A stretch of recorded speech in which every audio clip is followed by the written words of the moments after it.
কিন্তু এখন অবধি কোনো ট্রান্সলেটর পাওয়া যায়নি। এবার তুমিই বলো আমি ওনার সাথে কিভাবে কথা বলবো? আরে ম্যাডাম এইটুকু, এটা তো কোনো বড় ব্যাপারই না।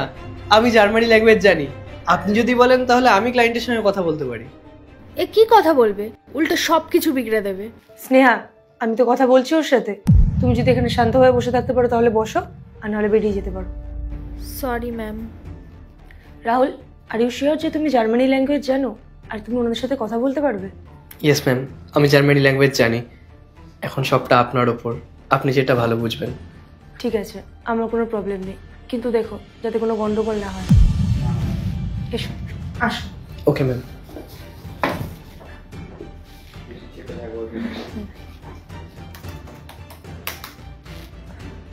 দেখো ওনাদের একটু বলে দাও আমরা ওনাদের সাথে ডিল ফাইনাল করতে চাই, আর ওনাদের যা যা রিকোয়ারমেন্টস আছে আমরা সব পূরণ করব।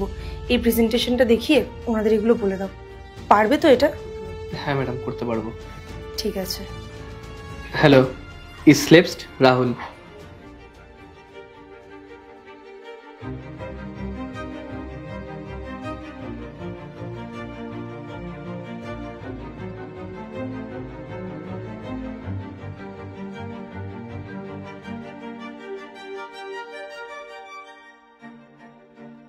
কি বললো ওরা? ম্যাম, ওনারা এটাই বললেন যে আপনার প্রেজেন্টেশন ওনাদের খুব ভালো লেগেছে, আর ওনারা নেক্সট মান্থেই মিটিংটা অ্যারেঞ্জ করতে বলেছে।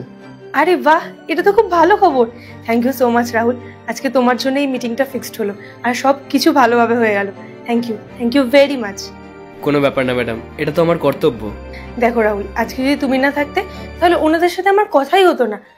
কিন্তু আমি একটা কথা বুঝতে পারছি না, তুমি যখন জার্মান ল্যাঙ্গুয়েজ জানো তাহলে তুমি আমার অফিসে গার্ডের কেন জব করছো? ম্যাডাম, শুরু থেকেই আমার পড়াশোনা করতে খুব ভালো লাগে। আমি পড়াশোনায় খুব ভালোও ছিলাম।